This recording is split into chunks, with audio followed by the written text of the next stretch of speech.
Apps can do a lot of cool things. You could order dinner, gamble on your favorite team, and track your health. You could even get a mortgage. One click and you can be approved. I'm not sure by who or what country they're in. You deserve more from the mortgage industry. At AnyMac Home Mortgage, we believe in the need for live human interaction during a very complex process. The kind of service and guidance which an app simply can't provide. Our customers are more than credit scores and income documents. They're individuals and families who live in and strengthen our communities. Their story is our story, and that story begins in a home. Chris Sawyer is an expert on providing superior customer service and in meeting the mortgage needs of current and future home buyers. With over 18 years of experience in the industry, Chris is able to help customers migrate through the home buying and home financing process by using his wealth of knowledge as a well-qualified mortgage professional. And best of all, Chris is located in Cromwell, Connecticut, where he has helped hundreds of clients in Connecticut, Massachusetts, and Rhode Island make their dreams of home ownership a reality. Visit chrissawyer.any-mac.com. Email him at csawyer@any-mac.com or give him a call, 860-878-8730. Chris Sawyer, NMLS number 39345, corporate NMLS number 338923. AnyMac Home Mortgage is an equal housing lender. American Neighborhood Mortgage Acceptance Company, LLC. DBA AnyMac Home Mortgage. Lo-Fi Direct. Connecticut First Mortgage Correspondent. License lender. Broker number ML 338923. Massachusetts Mortgage Lender and Mortgage Broker License number MC 338923. Rhode Island License Lender. License number 201128110L. Call for additional details. Welcome to Sports Talk with R&J. I am Steve Risser, along here with Justin D'Onofrio. In Week 4, the NFL season is upon us, and we got a big matchup in the NFC East between the Giants and the Cowboys. The Giants last week getting their first win over the Browns. Their pass rush looked really good. Malik Neighbors was excellent, and the Cowboys are on a 2-game losing streak. Their run defense is absolutely terrible right now, giving up 185 yards a game on the ground. So the Cowboys are really struggling. The Giants also 1-2 going into this game, and I think this is going to be a really close game, going to be a really competitive game. Now, all jokes aside, the one thing the Cowboys have done really consistently over the last decade is beat the Giants. I mean, they've won 13 of the last 14, 18 of the last 22 meetings. Dak Prescott is 12-2. Has won 12 straight games against the Giants, and most importantly, the last 3 against Brian Daboll. And Brian Daboll is 0-4 against the Cowboys, so he's had trouble against the Cowboys too. Daniel Jones is 1-7 against the Cowboys. So the Giants have had a lot of issues against the Cowboys. So this is a huge spot for them. Huge spot for both teams. Huge spot for the Cowboys because they lose this one. They got destroyed this week. Imagine the criticism they're going to get Friday morning if they lose to the Giants. And then the Giants, if they don't win this game, there's a lot of doubt, especially on Daniel Jones in prime time. He's continued to struggle in prime time. There's going to be a lot of criticism of Daniel Jones, and then the criticism is going to fall back on Brian Daboll too. He had a good week last week, but I think he gets criticized too. So this.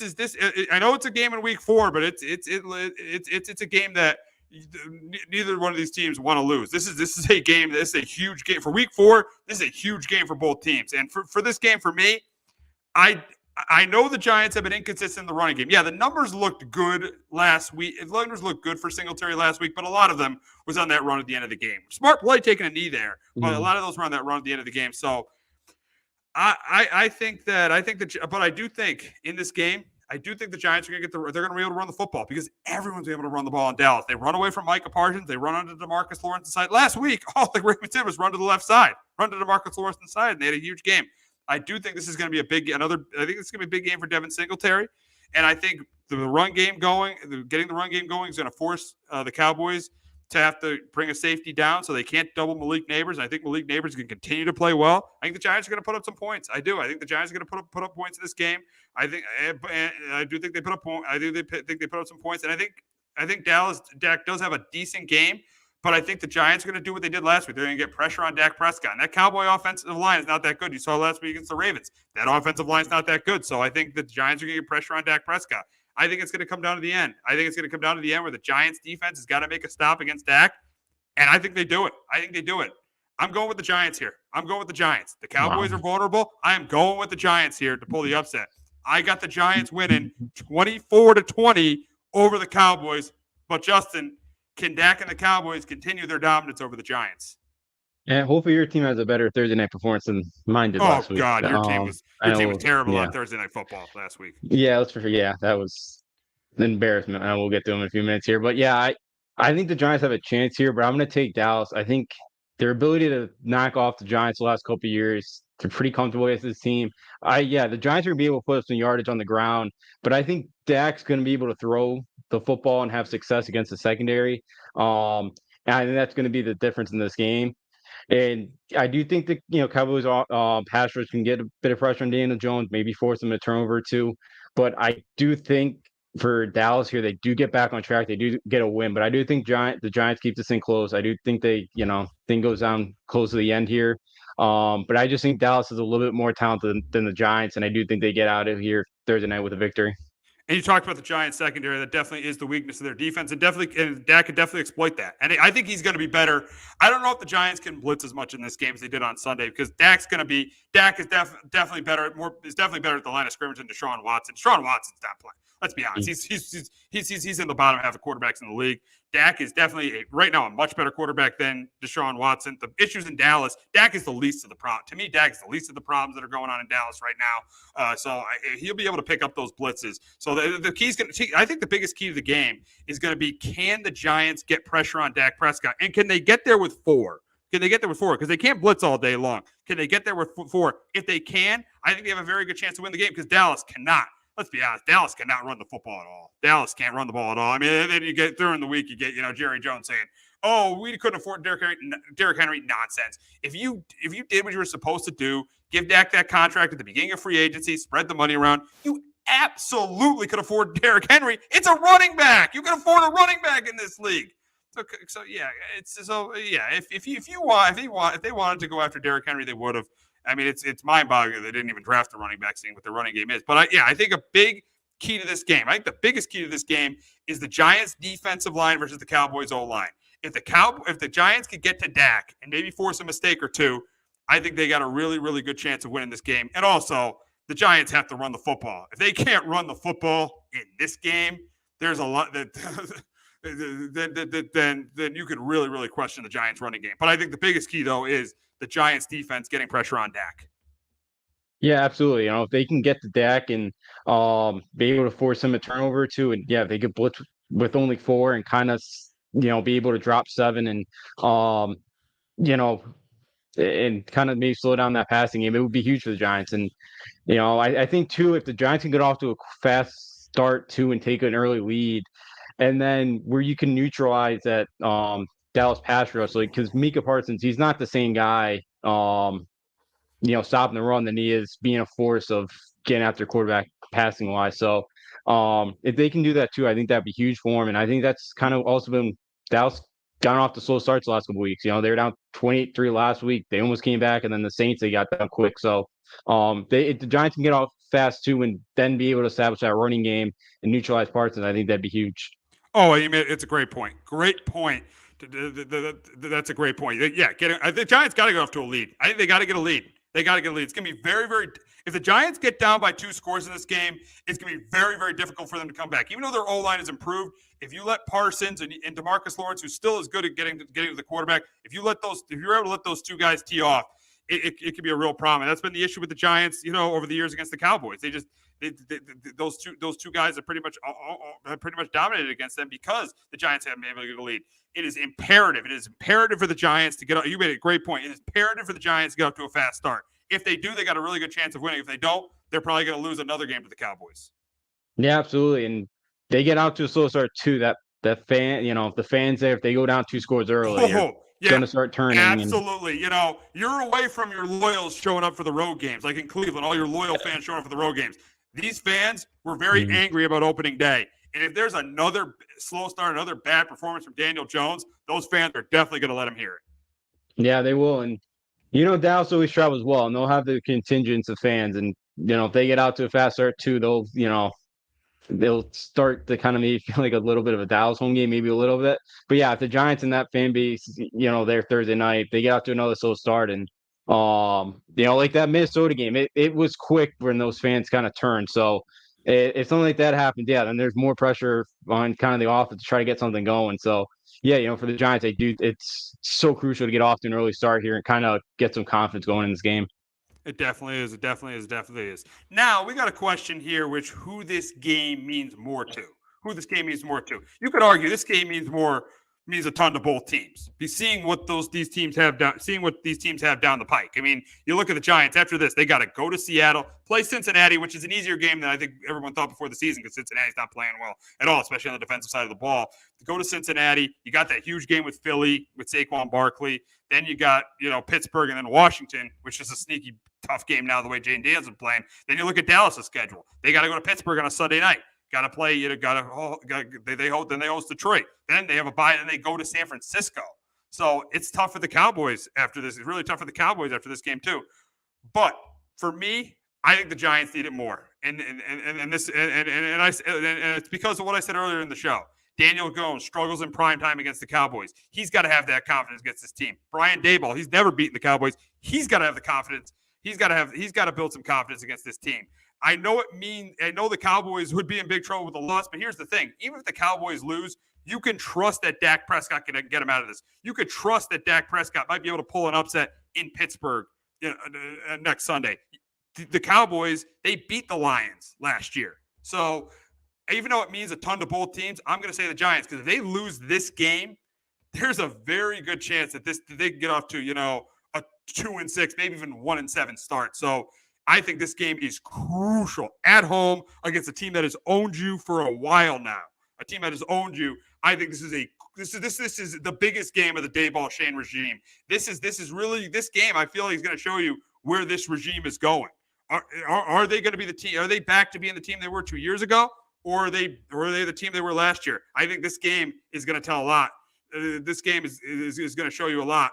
In terms of that, are they the team they were 2 years ago, or are they the team they were last year? If they win it, I think they're going to be in this thing for a while. I think they're going to be in this race. If they lose, they could be in for a long season. So I think this game means more to the Giants than the Cowboys.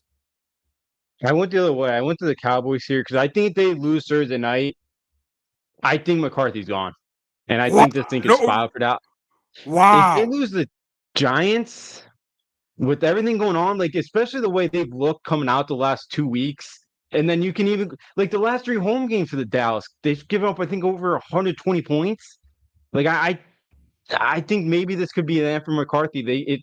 Especially to a team like the Giants, which you said the Cowboys being 18 lost 22 times. Like you lose to a Giants team, like you lose to Giants Thursday night. I think it's it for McCarthy. Yeah, I know the Steelers are possibly a win. The Lions. Could be. I think this thing could spiral here for the Cowboys. They can't get out. If they can't beat the Giants on the road here Thursday night, I think this thing spirals, and that Dallas fan base would be all over Jerry. And then I think McCarthy goes, yeah, I think Dak could bounce out of it. But like this defense isn't very good. Like the Giants run all over this defense. Could this Cowboys team and only win like 6 games? Like if they cannot stop the run against the Giants, that's what I worry about. So. I think they could spiral really out of control for a team I didn't think would make the playoffs, but it is the Cowboys. You're always expecting them to win like 9, 10, 11 games, get the playoffs. But like if they lose this one, they're like a 7-6 win team. I think things get very ugly.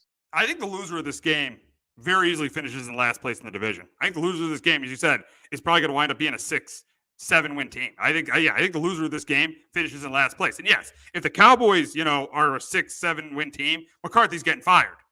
But here's the thing: is it really going to change anything if McCarthy gets fired? No, it's going to be the same. And all right, they'll improve the roster, but they still won't get to where they need to get to. So you made valid points there with the Cowboys. You can make valid points with both teams in this spot.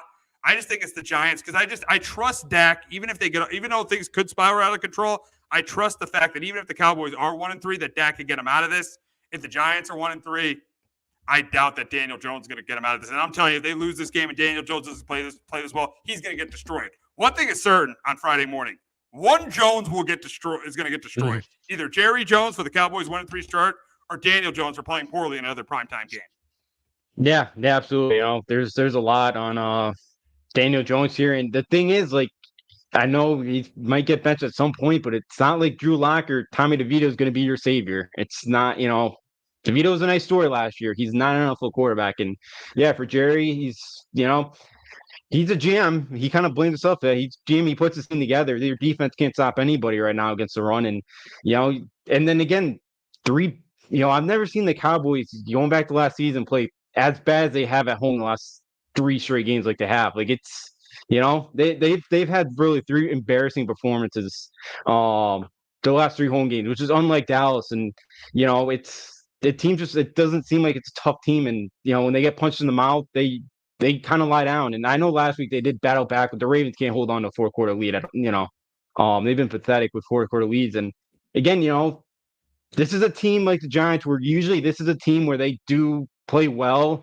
and they will beat because they're the better team. But again, if they lose this one, then yeah, I think it gets ugly for Jerry, and he's got a lot of questions asked, and McCarthy might be on the chopping block. He could be, and as you said earlier, the Giants get off to a fast start is the key, because if they do, the Cowboys will start. As you've seen, when the teams got off to a fast start against the Cowboys, they usually fold. They fold. They did against New Orleans. They did. I'll give them credit for battling back, but that's more about Dak. But yeah, a fast start for the Giants tomorrow night is imperative for them to win this football game. So it should be an interesting game between the Cowboys and Giants tomorrow night, and we'll see what happens. I got confidence in my team to pull the upset, but we'll see what happens. But we'll move on to an AFC West matchup in LA between the Chiefs and Chargers, and the Chargers are so banged up going into this game. They're probably not going to have their 2 tackles, Rashawn Slater and Joe Alt. Darwin James is suspended. Justin Herbert's banged up. Chargers coming to this game really banged up. And the Chiefs, yeah, they don't have Pacheco, but they are definitely the healthier team. Steele had a pretty good game on the ground too. I think that they're able to do a decent job on the ground. I think Mahomes will have a pretty good game, and I do think they're going to, no matter who starts, if it's Turbert or Heineke, because I think they're going to have trouble running the football. I think it's going to be an issue for the Chargers. I got the Chiefs winning this by a couple scores. I like the direction of the Chargers. I just think they're too banged up in the spot. I don't like them in the spot at all. I got the Chiefs winning this game by 2 scores. But Justin, can the banged up Chargers pull off a big upset against the Chiefs? I can't see it either. I got the Chiefs here, 21-10. Their defense, the Chiefs' defense right now is a big reason why they're 3-0. You could debate too that they've gotten them away a couple of calls as well. Yeah, that call in the end zone. Listen, I don't want to get totally on the officiating. They're getting the job done. And there's stuff Atlanta could have done to win that football game. Cousins not throwing a pick before the half. They could have ran the ball up the middle on fourth and inches. There's stuff Atlanta could have done to win that game. But yes, they've gotten the benefit of some calls. But the Chiefs just know, you got to give them credit. They know how to get it done when the game's on the line. No, they do. And yeah, who knows? The Falcons probably don't make a stop there. They do score that touchdown. They Mahomes probably goes on the field and beats them anyway. So yeah. You don't trust Falcons in that spot. But yeah, I just think with all the guys the Chargers have banged up, like all Slater, like all you could argue is put the 3 best pass rushers, and he allowed 0 pressures. Like that's a huge loss, up front. Then you lose Slater as well. Quinn Johnson looked better this year, but yeah, Heineke's better than Easton Stick. But I just think offensively here, I think the Chargers are gonna have a tough time. I know KC's offense hasn't figured it out, but I think the same thing this week. But I do think there's probably a couple Chargers turnovers that help the Chiefs out this week. Yeah, this will be a game. I think the Chiefs win going away. I don't think it'll be as close as 27-13. I think they'll score a garbage time touchdown. I think the Chiefs control this game just because of how banged up the Chargers are. But I do like the fact that Harbaugh is changing the culture with the Chargers. But we'll move on to another matchup in the AFC. This is a big one on Sunday Night Football between the Bills and the Ravens. And the Bills have been playing outstanding. Josh Allen right now is the leading candidate for MVP. He's been phenomenal so far. Lamar Jackson has been good, but he definitely has not played as well as Josh Allen has played. But I like what the Ravens did last week. They got back to who they were, running the football with Derrick Henry, running the zone read with Lamar Jackson. They got back to who they were, and I think it's going to be a big game for Henry this week. I think he's going to have a huge day a big day on the ground. I think the Ravens are going to run the ball and have success doing it. I think Lamar's going to move the ball. I also think Josh Allen is going to move the ball. I feel like this is a game that the team with the ball last is going to win. I think the team with the ball last is going to win. I think that team is going to be the home team.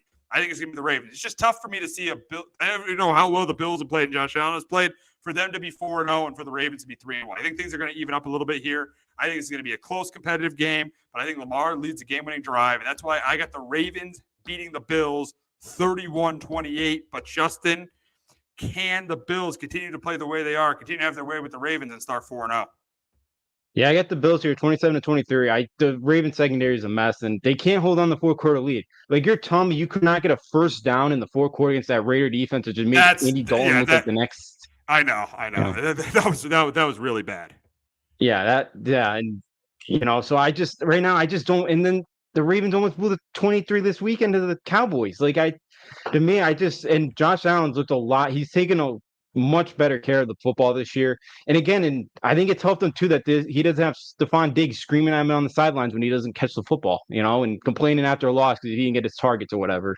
Or even after a win, he would complain if he didn't get his target. So I think that's helped Josh Allen to not have a Diggs this year, who's was a diva there. So I think the Bills go in there and I think they win. I think they, trail go in the fourth quarter. I could see, the Bills put up like 14 points or something like that. I just don't trust this Ravens secondary. They haven't really made many adjustments, it feels like, in the second half. And I think that continues. I think Josh Allen, Joe Brady, the OC, has done a really nice job. And I think they get it done again this week.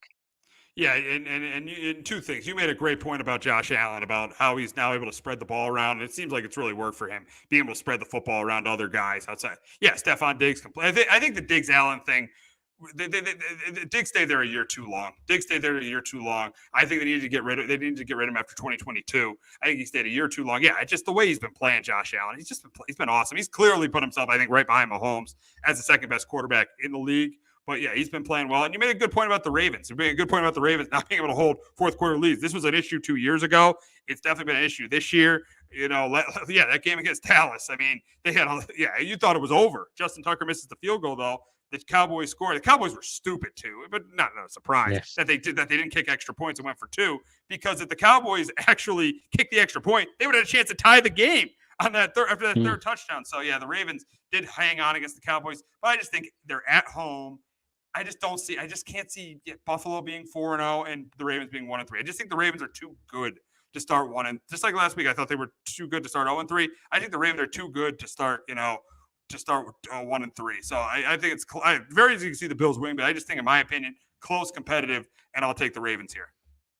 Yeah, I could see the Ravens. It is, at home on a Sunday night, and yeah, for the Ravens to be 1-3, they do have a lot of talent, and Lamar's played pretty well this year, and they ran the football. I think they're maybe starting to figure out how to use, Hill and Henry. They're starting to kind of figure out an identity, feels like. So yeah, I wouldn't be shocked if the Ravens win this game. I just really like the way Josh Allen's playing, and I think it's a defense that's not playing great. And I think Dalton Kincaid's been he's been awesome this year, tight end spot. He had a nice game there tonight. I think James Cook, can have a decent game on the ground, and I just think that Ravens secondary, I think the Bills are going to be able to, I think the Bills offensively are just going to have a good night against that Ravens secondary, and they'll outscore Lamar Jackson. I'll trust the Bills defense in the spot to get a stop late. More than I trust the Ravens right now. Yeah, I could see it. I just think the Ravens are too good to drop this one at home. I think they're just too good to drop this one at home and go to 1-3. But it should be a good one between these two teams. But now, speaking of the Bills, with their 3-0 start and the way Josh Allen has played and the way they've won 2 of their 3 games. I mean, they beat the Dolphins by 3 scores. They crushed the Jaguars. They did beat they had to hang out to beat the Cardinals. And you're seeing the Chiefs. They won 3 one-score games. Are the Bills right now the team to beat in the AFC? And I'm still going to say no. I'm still going to say the Chiefs until someone knocks them off. I just can't go against the Chiefs. I know the Bills have played well against them in the regular season, but before the way the Chiefs have played, but with the way the Chiefs have played against them in the playoffs, I still got to go with the Chiefs. I still got to go with Kansas City. KC has got some injuries. I know Hollywood Brown's going to be out for a while, but they didn't have Pacheco last week. I still think it's the Chiefs. I think it's close, but I still think it's the Chiefs. Yeah, I got the Chiefs as well. I just, I think they're right there behind them right now. But yeah, that Chiefs defense is playing well. That offense will figure it out at some point. They'll get on track here, and with Xavier Worthy, still trying to figure, with the addition of Xavier Worthy. So yeah, like the Bills in the playoffs, haven't been great. I know they got to that AFC title one time, but I still got to see it from the Bills in the playoffs. So I'd probably have a number 2, but I still got to go with the Chiefs, who they've won back to back. Until somebody knocks them off, it's kind of hard to pick against them right now. Absolutely, but there's one thing I think everybody should agree on: the Bills and Chiefs are clear. That last week showed you. I think that those 2 teams are clearly the 2 best teams in the AFC. Yeah, absolutely. Right now, with the Bengals struggles and the Ravens right now still trying to figure stuff out. So yeah, right now they're definitely on after 3 weeks they're definitely on pace to face off at this very early on here for the AFC Championship game. We'll see what ends up happening with Bills off to a great start, but I do think they get knocked off this week by the Ravens. But we will move on to your team who was out in San Francisco. I feel like this is kind of a get right game for the Niners. 1-2, off to a disappointing start, especially last week. Last week had a 24-14 lead against the Rams without Cooper Kupp or Puka Nacua, and they lost the game. So the defense blew the game at the end last week. Brock Purdy, yes, he played well, but he played well, but didn't do enough at the end to win that game against the Rams. And then your team last week was disgraceful, especially on the offensive side of the ball against the Niners. And I think it's gonna be more of the same this week. I think this is a get right game for the Niners. I think they get pressure on Brissett, and he turns the ball over a couple times. I do think maybe the Patriots defense keeps them in it early, but by the second half, the Niners pull away and win this game by 2 or 3 scores. I got the Niners winning this one convincingly. I got the Niners 27-10. And Justin, here's the big question: if Brissett struggles and the Pats get blown out, is this Brissett's last game as a starter? And do they go to Drake May in Week 5 against the Dolphins? See, if May's ready, sure. I just think he's gonna get killed. It's a success if he's not at the end of the year in a body cast, because you might as well just have practice dummies on your offensive line than the 5 guys you got going out there right now. It's horrible. They can't block for a half second. He's got I know he can move a bit more around than Jacoby Brissett is, but he's gonna have no time to throw. He's gonna panic. He's a rookie. I'm very nervous because I just, with how bad this O-line playing right now, I don't see any way that Drake May is gonna have any success behind this. And the other thing is too is, they don't even have a Malik Neighbors with the Giants do they don't have that guy to go Drake May to go to. They don't have that guy that can make a big play for you. That's the thing. Who is that going to be for Drake May? So I get it. I'm kind of now at the point of wait to November, December. Hope this offensive line improves a little bit more because he just what is playing next week gonna do for him? He's gonna get sacked 6-7 times. Unless it's a mop duty, sure, but I don't see how there's any way this kid's going to gain confidence playing behind this offensive line right now and the weapons that he has. Eli Wolf did they have $40 million left in the bank. How about you build an old line? You knew a quarterback was coming. It's ridiculous. Yeah, it was a bad move by Elliott Wolf not to improve the offensive line. Really bad move. And you made a good point about not having a guy to go to like the Giants and Malik Neighbors. But even a better example is Washington with Terry McLaurin, as you saw on the touchdown pass at the end of that Cincinnati game when he was getting blitzed. He had McLaurin one-on-one and was able to hit him. Daniels was able to hit him to close out the game. Yeah, he does. I know Drake May doesn't have that guy, but I think after this week, if you get blown out by the 49ers, I just think you're wasting your time playing Jacoby Brissett. I think you just got to give Drake May reps. I know he's going to struggle. I know, but this is a bad team. This is a bad team with this is a bad team. So I think I think if you're playing Jacoby Brissett, you're just wasting your time. You're just wasting time. I think after this week, you got to go to Drake May. I think you do. I think you got to go to him because. I mean, it helps. Here's the thing: it helps 2 things. It helps business because the fan base would be more energized to see Drake May, and I think it helps the team in the long run. I just think after this week, if you get blown out, there's no point in playing Jacoby Brissett. You know what you have there. You don't know what you have with Drake May. Like in Washington right now, they could potentially be a playoff team because they started Jane Daniels. You look at the Texans last year. They were a playoff team because they started C.J. Stroud. You never know what you have in some of these rookie quarterbacks. So I would just give it a shot. If they get blown out this week, give it a shot. Make this team more interesting. Make this team more fun. Start Drake May. Have there be an unknown. Because with Jacoby Brissett, if he starts the entire season, this is a 4-win team at best. See, I get it. And I just don't think, even if you throw Drake May out there, I don't like Alex Van Pelt. He doesn't have if you told me he had Cliff Kingsbury as the OC or a Sean Payton, where you see even Bo Nix has got better, I'd say sure because I know I bet that he'd get better under those guys. I don't like Alex Van Pelt. The guy was fired in Cleveland. I don't know if Alex Van Pelt's really going to help Drake May get better by just getting a reps in games. I'm really out. Kind of everything I took. I take back pretty much everything I said on this coaching staff about 2 weeks ago because they made Robert Saleh look like a genius last week, and that's pretty hard to do. And so I'm pretty much out on this coaching staff. Out already? I've seen. I know. May's press conference at the end of that game Thursday night, the dude looked like he was like seeing ghosts, right? Like he looked like he wanted to be anywhere else besides that press conference. I'm kind of, I don't know.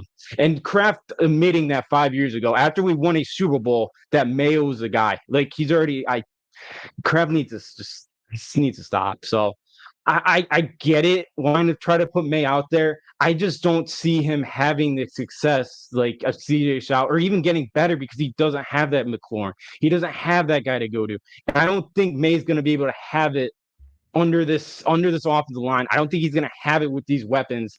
I just don't. This team's built to try to run the football 35 times. Like they just can't block. So I'm just, until this offensive line gets a bit better, I'm kind of worried throwing him out there because I'm afraid they're going to break his confidence because I just this offense. I was trying to tell myself this offense could not be any worse than it was last year, but it's going to be as bad. It just is. It's not getting much better this year. It's just not. The funny thing with the Patriots, you keep saying that year after year after year. When Patricia last year with Patricia, you say this offense can't get worse. Then the next year it's worse, and then the next year, this year, it might be even worse. So yeah, it's. I think it's amazing. I actually think it's honestly a little bit better than last year because they can actually at least run the football, but it's not that much. It's not that much better. But just in my opinion, I just think if you start Brissett. After this week, I just think you're wasting your time. I think you're wasting your time. I just think you go to him. I know a lot of rookie quarterbacks have failed because of the situation they're in, but I just think you give it a shot after this week and you start Drake May. I know you don't want to play for you don't want to try. You're not a fan. If you're a coach or a GM, you're not a fan. But get some excitement, get some juice into this team because I feel like this team has no juice right now. I just feel like this looks like as I said, a 4-win team. And if you go to May, maybe it'll add some juice to this team. Yeah, I think 4 wins is very generous. I don't know if the team wins another game. Maybe Chicago, maybe Jacksonville. That's about it. This team's worse than Carolina. I said it before the season. This Carolina's a step above us because they throw Danny Dolan out there, they actually have some offense. This team has none of that, and it's 2024. So, yeah, I get it with May. I don't think Brissett's going to last in November. I just think the guy's going to get hurt before then, and so we're probably going to see May at some point. I get it. You want to throw him some reps, and you want to try to get this fan base excited. To me, I'd be more worried than like having any juice to see Drake May out there. I don't know. I still have I'm afraid they're going to break him like Mac Jones still. I know a lot of fans have probably gotten over that. I'm still in the minority because I don't trust this coaching staff. I just don't. Yeah, I think the organization's scared of that too. I think that's a big reason why Drake May hasn't played. I think the organization is really scared of what happened with Mac Jones. The same thing that happened with Mac Jones is going to happen with Drake May. So it should be interesting to see what happens if this is Brissett's last game or it's not. But I think we can both agree Niners by 2 scores. Yeah, I got Niners too. This is a game where they should get right here and they should do whatever they want here against them. Maybe we see Drake May play a series or 2 again. So I just hope they protect him. Yeah, exactly. Now we'll move on to another rookie quarterback, and we got the Broncos facing the Jets at the Meadowlands. I do think Denver have a little bit of success running the football, and I think this game might be close for half because of the coaching advantage. It's definitely a coaching mismatch between Sean Payton and Robert Saleh, but talent-wise, the Jets are clearly the better team, and I think in the second half they'll take over. I think Hall has a pretty good game on the ground. I think Rodgers will throw a couple more touchdown passes, and I got the Jets winning by 2 scores here. I got the Jets winning 28-17 over the Broncos, but Justin, can Sean Payton do what he did last week? Can he lead another big upset win on the road? I don't think so. I got the Jets in this one, 20-10. Aaron Rodgers still probably remembers what Sean Payton was taking shots last year at Hackett. Oh, yeah.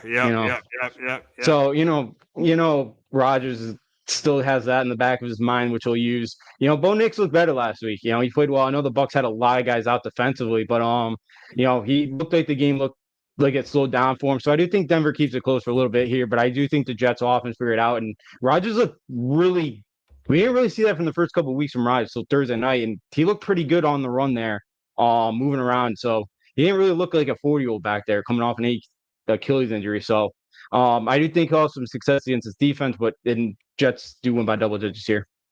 We got an interesting matchup in Tampa between 2-1 teams, between the Eagles and the Bucs. I mean, I think this is going to be a close competitive game. Both teams have injuries. You got the injuries with the Bucs on the defensive side of the ball with Vita Vea and Antoine Winfield Jr. And then on the offensive side for the Eagles, you got the injuries with Devontae Smith, A.J. Brown, Lane Johnson. You got injuries there. Jalen Hurts did not play a great game on Sunday, but he was able to drive them down the field for the game-winning score. So when it mattered, he was able to drive them down the field for the game-winning score. I think this game is close and competitive, but I'm going to go with the offense that's more healthy, and that's the Buccaneers. I think Baker Mayfield's going to have a bounce-back week. He's going to have a good game. I do think the Eagles are going to be able to move the ball. I think Saquon's going to have a good game, but I think the problem is when they get down in the red zone, they're going to either kick field goals or Sirianni is going to do something stupid, which we know is going to happen, which we know is something that will happen once a game. So I think this game is close and competitive. I think it comes down to the end, but I'm going with the Bucs here. I'm going with the Bucs 23-20 over the Eagles. But Justin, Saquon Barkley's played really well for the Eagles. Outside of that one drop, he's played really well for the Eagles so far this season. Can he carry them to a 3-1 start? I think so, 24-20. I wasn't take the Bucs, but they still just have so many injuries. I know the Eagles do too offensively. I know A.J. Brown's be out, but I do think the Eagles, they still have Barkley, and I do think they're going to be able to run the ball in this one. And I think this has to be a pride spot for the Eagles too, for how embarrassed they got in this playoff game too last year. I think there's a little bit of that in this game as well here. So I do think he makes a couple plays through the air, or on the receiving end as well. Yeah, these are two coaches I do not trust at the slightest in this game. And yeah, I could see Nick Sirianni just doing something dumb, costing him a football game here. But look, give the Eagles credit. They found a way last week to win. I didn't thought they could have, after the Monday night game, I thought Saints could get them again. But I do think the Eagles find a way again. I think Hurts plays well enough, and they do outscore here the Bucs in this one. Speaking of the Saints, they got a big matchup with the Falcons on a Sunday. I think this is close and competitive, but I'm going to take the team who I think is going to run the football a little bit better. I think it's going to be the Falcons. I saw what Saquon did to the Saints run defense. Saints, that's their weakness, is their defense against the run. I think that Bijan has a pretty good game on the ground. And I do think this Falcon defense contains Kamara because of McCoy's injury. Eric McCoy's injury was big on Sunday. That hurt their run game. I think it's going to hurt that. They're going to be able to contain the run game.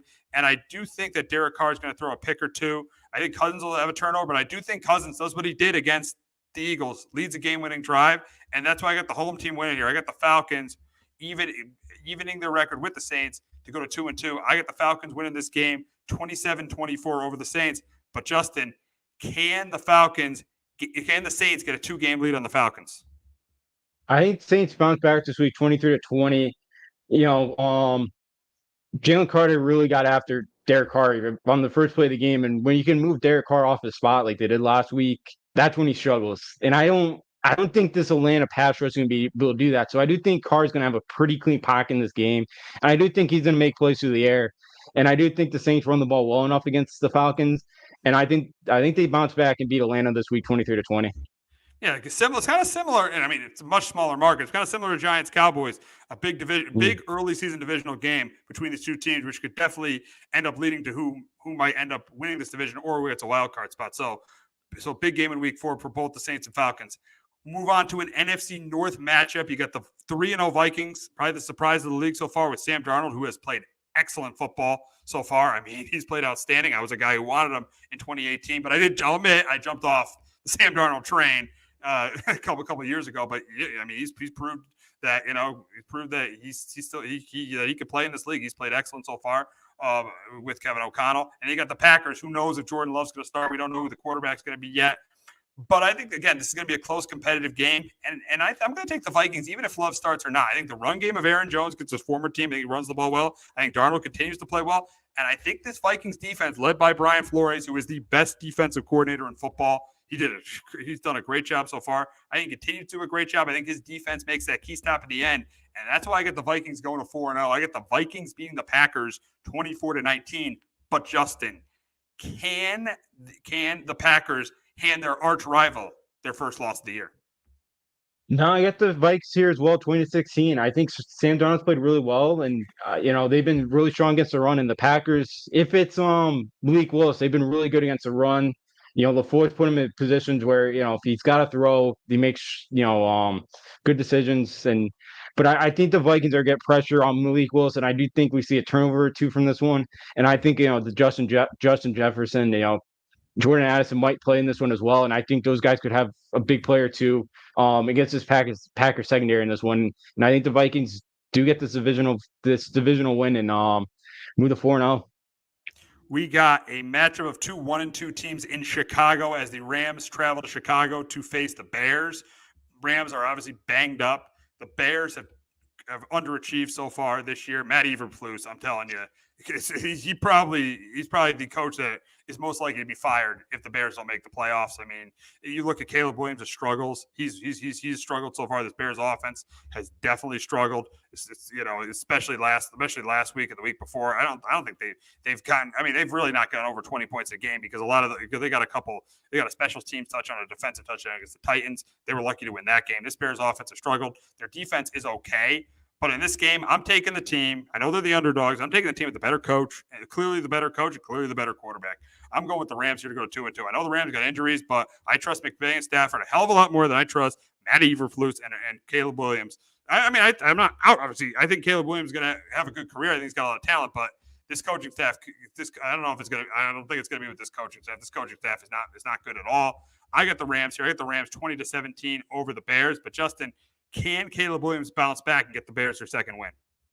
No, I get the Rams here as well, 21-17. Yeah, it's a huge coaching mismatch in this one. And the Bears couldn't run the ball against the Colts, who have not been able to stop anybody. They couldn't run the ball against a team the previous week that ran against the team that knew the other team was going to run the ball and couldn't stop it the previous week. Yeah, and had over 220 yards in one half. So that tells you all you need to know about the Chicago Bears. And I think Matthew Stafford makes a play at the end of this one. And the Bears can't block anybody. So I do think the Rams pass rush is going to get the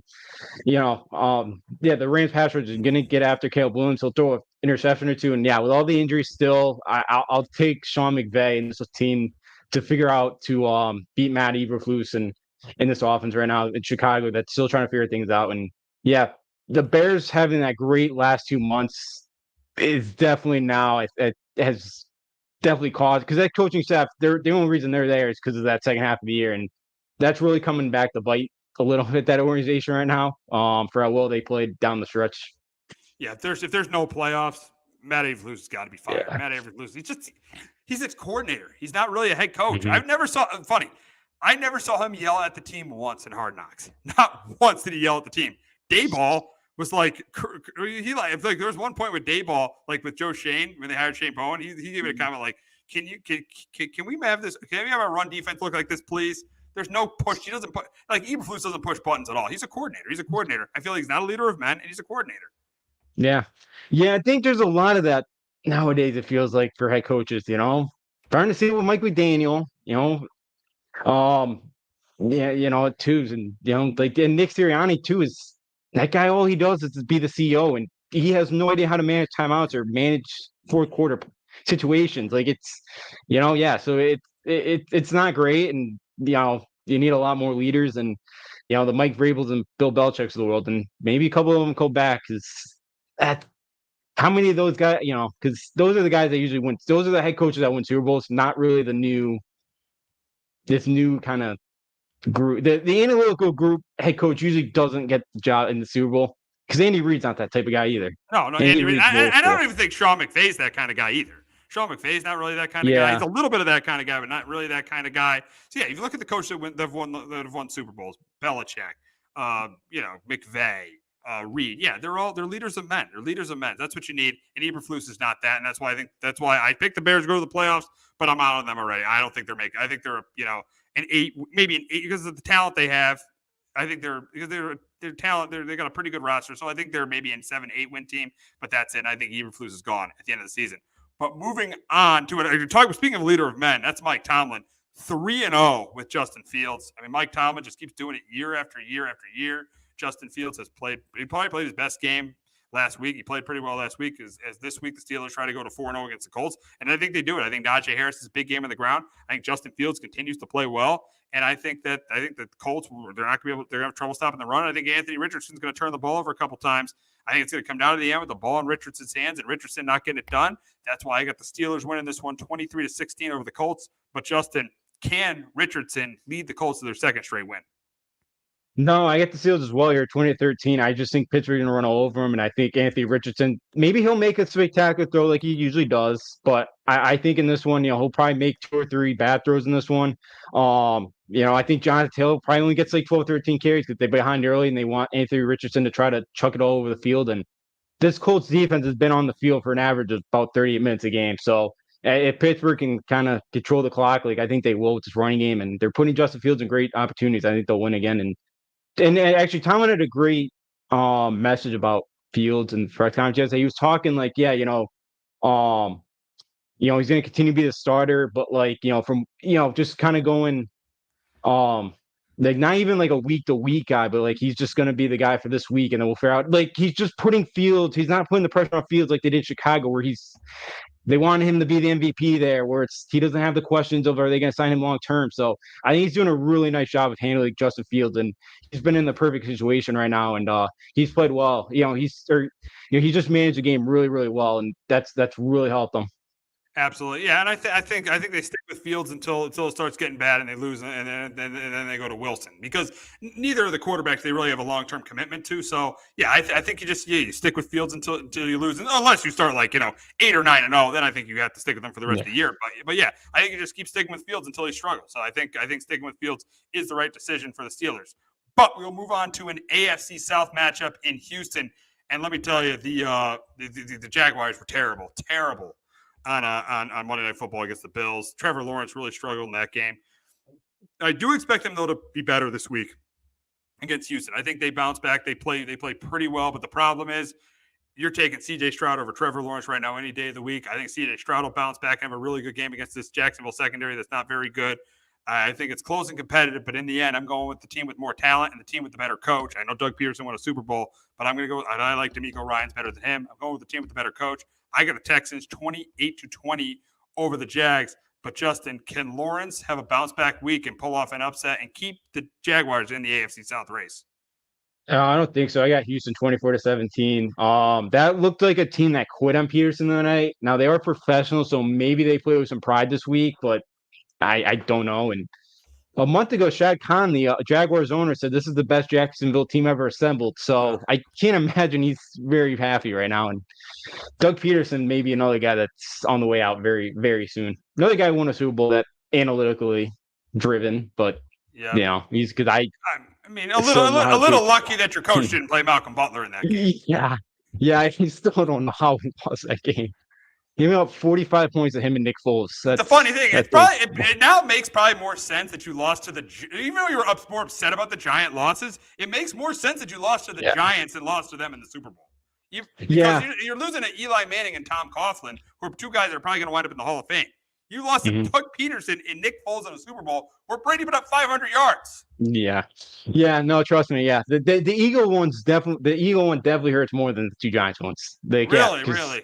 No, you gotta say the Eagles one hurts more. The Eagles one hurts. Really? Wow, you're still upset about that one. It does hurt. Yeah. Because it's just the way it trends. The 18-0 team like that one hurts, but like that catches 95 out of 100 times. He's not great. So.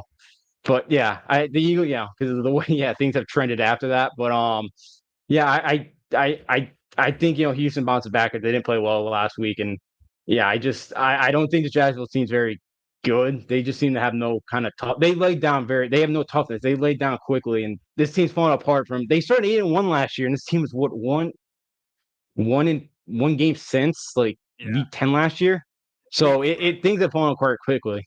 And they got two London games coming up. I think it was week 17 against the. I think it was week 17 against the Panthers. Panther game. That was the one game I think they won. So it's been falling apart for the Jaguars recently. It could end up costing Doug Peterson his job. We'll see what happens there. But talking about another coach who's on the hot seat, that's Zach Taylor and the Cincinnati Bengals. How pathetic was their defense? Daniels, give him credit, he played really well. But their defense was really poor on Monday night. You thought that was a game. Everybody thought that was a lock they were going to win. They ended up losing that game. Now it gets easier for them, though. They play the Panthers. The Panthers, who would have thought the Panthers would be the team to have a win going into this game? Andy Dalton would have a win, and Burrow and the Bengals wouldn't. So, but in this game, I'm taking I just can't see the Bengals losing this. I think Burrow's not losing this one. I don't care how much Zach Taylor tries to screw things up. Burrow is not going to lose this game. I think Burrow is going to have a really good game, throw a couple touchdown passes. I do think Dalton moves the ball for the Panthers, but it won't be enough. That's why I got the Bengals winning this 30-20 over the Panthers. But Justin, can Dalton beat his former team and send them to 0-4? Yeah, it'd be pretty funny. I think the Bengals finally get a win here, 24-23. I do think the Panthers offense does move the ball because the Bengals can't stop anybody right now. Um, Cincinnati they don't seem like they're a very physical team up front. You pretty much saw that against the Patriots. The Patriots bullied them around. And look how that's aged the last couple of weeks here. So I do think Derek Brown could be a big loss for the Panthers here in this game. I just don't think Carolina's have enough, and I do think Burrow does do enough here in this one, and the Bengals finally get in the win column. Got an AFC matchup in Vegas between the Browns and the Raiders, two teams that did not look good at all last. The Raiders look terrible. The Browns did not look good against the Giants. But I think this game is ugly. I think it's close. But I'm just going to take the team that I feel like has the better coach and the better roster, even though who knows who the better quarterback is between Gardner Minshew and Deshaun Watson right now. You can just flip a coin. I think it's going to be an ugly game. I think there's going to be turnovers. But I do think the Browns offense with Amari Cooper, who played really well last week, I think Watson finds him, once or twice in this game. And I do think they pull out an ugly one. I got the Browns winning this 17-16 over the Raiders. But Justin, can the Raiders bounce back this week and get to 0-2 after Antonio Pierce's comments? And I know who those comments were. I think we know who those comments were directed at. Yeah, 18-15, I got the Raiders here. And, this is what happens when you smoking cigars after you beat. I know you came back down 10, but come on. It's week 2. Let's move on here. The Raiders, the defense was awful. I thought Minshew was okay. I don't think he was the main reason they lost that football game last week. That defense did not show up at all. And I do think Minshew makes some plays this week. And I think the Raiders pass rush, I think Matt Crosby could make a big impact in this one. And that Raiders pass rush here, I think they get out there, Sean Watson. I think there's a couple turnovers. And I'll take the Raiders, hold my, I think the Raiders bounce back here at home 18-15. We got a fun matchup in the desert as the Commanders take on the Cardinals. This is a fun game between these two teams. You got Kyler Murray playing well. I know he didn't play as well last week, but he's played pretty well this year with Marvin Harrison. And then you got Jaden Daniels, who was great on Monday Night Football. I think this game is back and forth. Neither of these defenses are that good. I think this game is back and forth. But I'm going to take the team with the more experienced quarterback in the home team. I'm going to go with the Cardinals here, 31-27. But let me tell you, as a Giant fan, I am very, very scared to face Jaden Daniels twice a year because he looked outstanding last week. And the question here for him, can he lead the Commanders to a 3-1 start?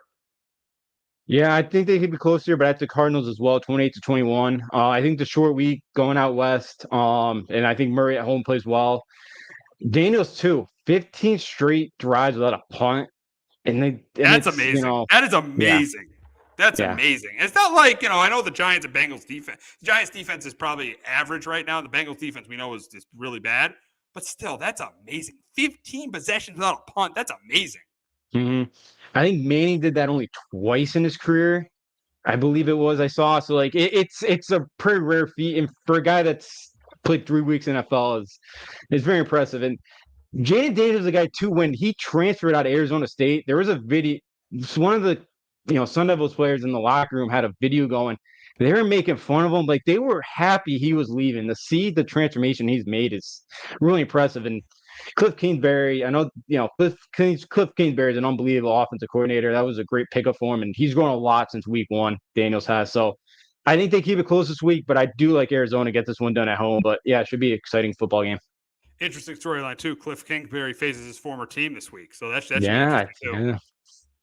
Yeah, I forgot about that. Yeah, they're right on the line here too for be nice. I know Washington love to get Kingsbury that victory too. Nice little revenge. Absolutely.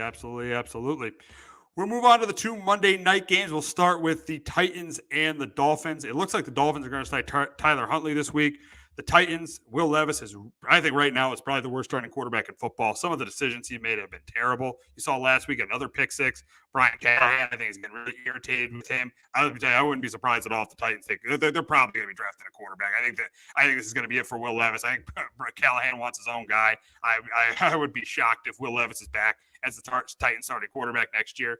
But for Will Levis, this is the place where he probably had his best moment of his NFL career, leading the Titans from being down 2 scores against the Dolphins for one of the most stunning results of the NFL season last year. The Titans coming back beating the Dolphins. And that costed the Dolphins winning the AFC East and having a home game. Then they had to travel out to Kansas City where they got destroyed by the Chiefs. So I think this is going to be close and competitive. But I don't think Levis is going to do what he did to the Dolphins last year. I think again he's going to throw another key interception in this game. I think Huntley's going to manage this game. I think it's going to be a close, low-scoring game, but I'm going to go with the Dolphins here. I got the Dolphins 20-14. But Justin, can Levis do what he did last year to the Dolphins on Monday Night Football?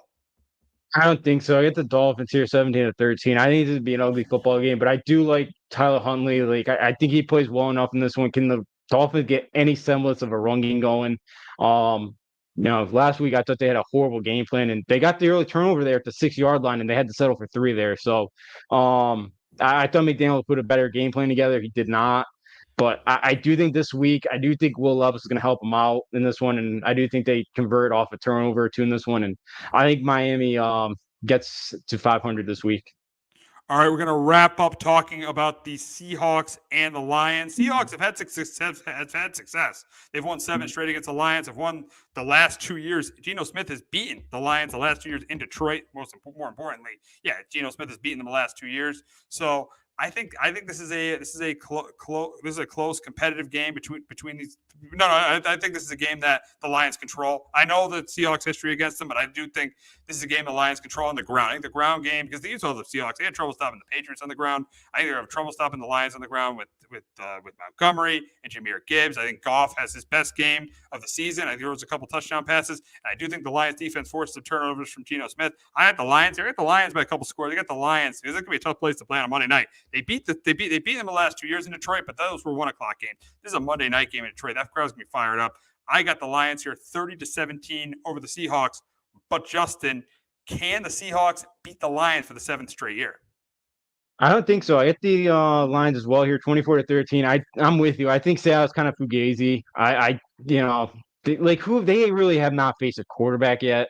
Yeah, they faced Bo Nix. Rookie. You got Jacoby Brissett, but you guys in week 2 with Jacoby Brissett, and then last week they played well, but they got a little lucky facing Skylar Thompson. Yeah. So now you got a real offense you're going to face. I know Arizona, I thought, did a really good job of getting pressure on Jared Goff and made him throw a couple of bad throws in that one. And maybe Seattle can do that in this one. Because Mike McDonald was at Ravens DC last year when the Ravens punked them. It was like 38-10, something like that. They crushed them. So I think something like that. So maybe McDonald has something like that again this week. But I think it's less likely, and I think Detroit here finally kind of gets it going offensively. And I don't, Seattle, nice start, but I don't think they're a real contender yet or anything. I think Detroit wins by 2 scores. Yeah, this game will be the measuring stick for Seattle to see if they're a real contender. We all know they got weapons.